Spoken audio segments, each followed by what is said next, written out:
చిన్నారిని అత్యాచారం చేసి హత్య చేసిన నిందితుడిని కఠినంగా శిక్షించాలని దళిత సంఘాల నాయకులు డిమాండ్ చేశారు. మున్సిపల్ జిల్లా బెల్లంపల్లి పట్టణంలో కంట చౌరస్తాలో క్యాండిల్ ర్యాలీ నిర్వహించి సహస్రకు నివాళులర్పించారు.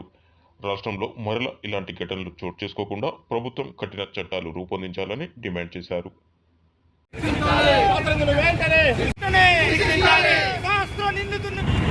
దళిత సంఘాల ఐక్య వేదిక సుల్తానాబాద్ మండలం కాట్లపల్లిలో ఒక రైస్ మిల్లులో ప్రపంచం తలదించుకునేలా 6 సంవత్సరాల ఒక పసిపాపను ఒక మానవ మృగం అతి కిరాతకంగా ఇవాళ చెరిచి ఇవాళ అత్యాచారం చేసి ఇవాళ హత్య చేసిన సంఘటనను యావత్ ప్రపంచం కూడా ఇవాళ ఖండించాలని సందర్భంగా తెలియజేస్తున్నాను.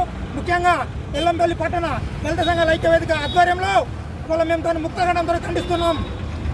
ఈరోజు మహిళల పైన హత్యలు అత్యాచారాలు మానభంగాలు జరగడం కామన్ అయిపోయింది.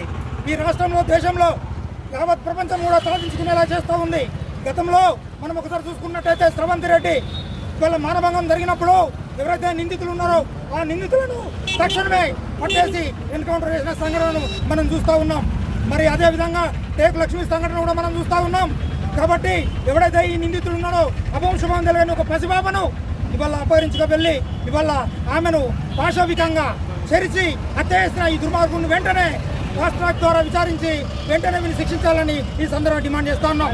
ముఖ్యంగా ఈ కుటుంబంలో ఒక వ్యక్తికి గవర్నమెంట్ ఉద్యోగం ఇవ్వాలి, అలాగే ప్రభుత్వం వెంటనే స్పందించి 50 లక్షల ఎక్స్రేస్ చేయాలని ఈ సందర్భంగా దళిత సంఘాల ఐక్య వేదిక నుండి మేము డిమాండ్ చేస్తాం.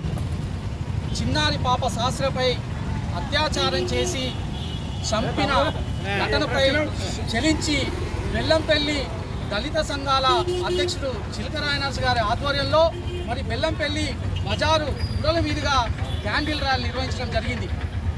గతంలో చూసుకుంటే వైఎస్ రాజశేఖర రెడ్డి ముఖ్యమంత్రిగా ఉన్నప్పుడు వరంగల్లో ఒక అమ్మాయి పైన యాసిడ్ పోసిన ఘటన అందరికీ తెలిసిన విషయమే.